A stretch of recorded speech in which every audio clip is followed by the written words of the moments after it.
Hello students, today we are going to start with the first chapter of your class 10th of physics, electricity. Okay, now electricity, when we talk about it in general language, in our daily language, then we call it current.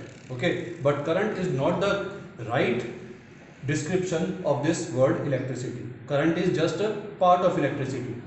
So before we come to the current part of the electricity, first we need to understand what is electricity all about. From where does the electricity come? Okay, so to understand this, we'll come to the most basic component of the universe. Okay, we'll come to an atom. Okay, now in your junior classes you have studied about the structure of atom. You know that there is a nucleus in the middle of the atom, and then there are orbits. In these orbits electrons revolve.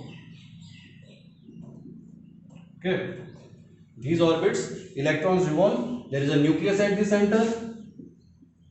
The nucleus is made up of neutrons and protons, and then there are electrons which are orbiting around the nucleus. Now in some chapters you must have studied that protons are positively charged and electrons are negatively charged. In some books we say that a negative charge is moving from place 1 to place 2, point A to point B. A negative charge is moving. What is this charge?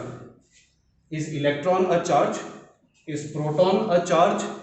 Is neutron a charge? In some books it is used in such a way that it makes students confused. What is actually a charge? This E, it is an electron or is it a charged particle?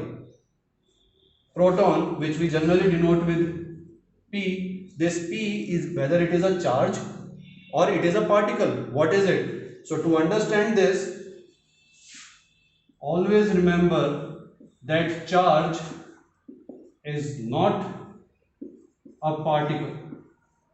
Charge is not a particle. It is property of particle. Charge is the property of the particle. So when we are saying that a negative charge is moving, it is wrong. It means that a negatively charged particle is moving from point A to point B. A charge is a property. How can a property move? Property cannot move. Particle can move. Okay. So when we are saying that negative charge is moving or positive charge is moving, what we actually mean that negatively charged particle or positively charged particle is moving. So charge is not a particle, it is the property of a particle. Okay, so it is a certain set of properties which is acquired by particles, and then according to those properties we say whether the particle is negatively charged or positively charged. You have already studied that charge is of two types, positive and negative.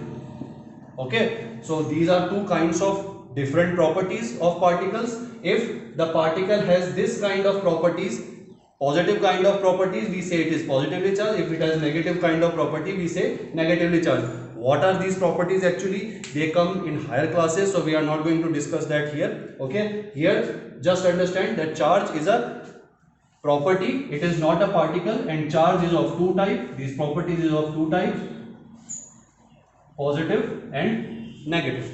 Okay, so let's come back to electricity now. How is electricity produced? Okay, to produce electricity, the atom of the substance through which the electricity will go, the wire that we use at our homes that are used to connect switch with the fan, switch with the light, when we switch on a bulb, the bulb glows. What is actually happening there? Okay, how is switching on a particular button is switching on the bulb? Or when I press on switch, the AC works, the fan works, the cooler starts working, the TV becomes on, I again switch it off, the TV shuts off. What is actually happening when I am pressing the button of switch? What happens is the atoms in the conductor is the wire that is connecting the switch with the device, connecting the switch with the fan. So what is happening when we are switching on, then there are certain charged particles that start traveling in those wires. How do they travel? Now you know, you have studied in the lower classes, the structure of solid, liquid and gases, we know that in solids, atoms are tightly packed. Atoms are tightly packed with each other. They are not allowed to move. Because if they move, then it is not solid anymore. It becomes liquid or it becomes gas. So there is such a large force of attraction between these atoms that these particles are not allowed to move. Then how will the charged particle move when it is not allowed to move? So to understand that what happens in a conductor when switch is on, what is moving actually, come back to the basic diagram of an atom. We are taking this one atom here. Okay. Now suppose this atom has a nucleus and it has certain electrons. There are 1, 2 and 3 orbits in which some electrons are revolving. Now if I give energy to this atom, how can I give energy? We can give it energy by heating. We can give it energy by rubbing our hands, which is again heat. It can get energy from the light, from the solar power. Okay, and also we can give it energy by using battery. That will come later. Okay, so we are for now just remember that we are giving some energy to this atom. Now what will happen when the energy comes? Then the first electron, which is in the outermost orbit, which is farthest from the nucleus, this electron will start absorbing the energy. And when this electron gets sufficient amount of energy, it comes out of the atom. It breaks away from the electrostatic force of attraction between nucleus and this electron. It breaks this force of attraction and it comes out of the atom and becomes a free electron. It is now not bound by the force of attraction of the nucleus. It is outside of this force. It is outside of the attraction. It is now free. Now what happens if electron comes out?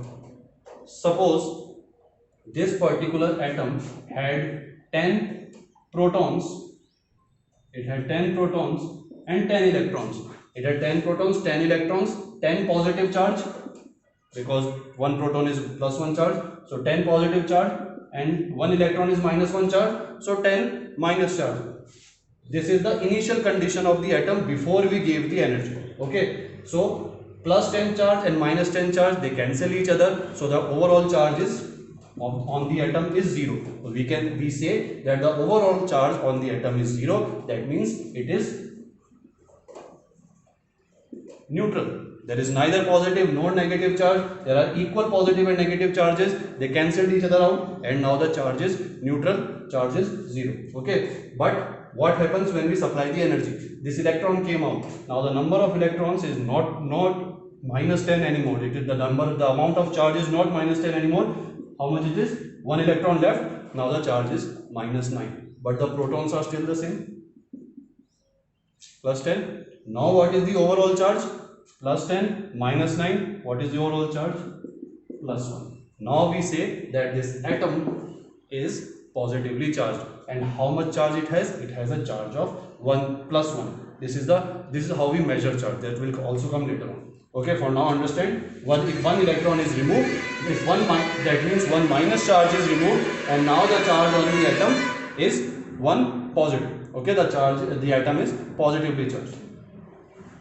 Now we are still supplying the energy. Okay, this electron got out. Now this electron also got out. Okay, now the electrons minus 8. Protons are still the same. Now the charge is plus 2. Another electron went out. Minus 7. The charge is plus 3. So as soon as electrons are getting out, the charge on the positive charge on the atom is increasing. So why am I decreasing electrons only? You can ask the question that why this energy is being absorbed by the electrons only. Why nucleus isn't absorbing the energy? Why the protons inside the nucleus not absorbing energy? Why the number of protons are same? The reason is the energy is absorbed by the electrons only and not by the nucleus. The main reason is that if we supply energy to the nucleus, then for that we have to break the nucleus. To take the neutrons and protons out of the nucleus, we have to break the nucleus. And once the nucleus is broken, the atom stops existing. Okay, so what is the easiest and what is the first thing that absorbs energy? Electrons. And in electrons also, the first electron will be in the outermost shell, not in this shell, not in this shell, in the outermost shell. Then one by one the electrons will keep on absorbing energy and keep going out of the atom and become free electron. So there is a charge developed on this atom. Come back to the conductor. Okay, now some energy, when we switch it on, some energy is given to this conductor, and this particular atom, it becomes positively charged and it gives out an electron. Similarly, this also becomes positive charge, gives out an electron. From each atom, electrons are coming out. Okay, the entire conductor surface is now filled with free electrons, but these electrons are not going away from the conductor, they are on the surface of the conductor. They just came from inside the conductor, from inside this body of the conductor, they came on the surface of the conductor. Okay, now comes the electricity part. Now if these free electrons start moving in a particular direction because of something, we'll discuss later why do they start moving. Let's assume if they start moving in a particular direction, then that movement of electrons will generate electricity, or more precisely it will generate current electricity. Okay, if the charged particles, if the electrons, they start moving in a particular direction, then it will produce electricity or it will produce current electricity. Why are positively charged particles not moving? Because they are trapped. Okay, they are trapped with the force of attraction of the neighboring positive particle. These are positively charged atom. This positive charge is an entire atom. It is being attracted by other atoms, so it cannot move. What can move? Electrons, because they are free. They are free electrons. They came out of the atom, they are on the surface of the conductor, now they are able to move. Okay, so what we can say, that current electricity, or simply current, is rate of flow of charge. Current is the rate of flow of the charge, means how much charge is flowing per unit time. So if we say this is current, generally we denote it with I, capital I or small I, whatever it is. Current equals to rate of flow of charge. So if say Q is charged, if Q is charged, then rate of flow of this charge, that is Q divided by T, will be equal to the current. So this is how current is produced. So I'll quickly summarize again. We have atoms, we have some electrons, we give energy to the electrons, electrons become free, they become free electrons. Now they are able to move on the surface of the conductor. Now the movement of these electrons, the movement of these charged particles, the electrons, the negatively charged particles, will constitute electricity or current electricity. So we define current as the rate of flow of charge, or I equals to charge upon time, Q upon T. This will be your current. So understand this concept. If you have any doubt, you can ask me. Next topic I will post tomorrow.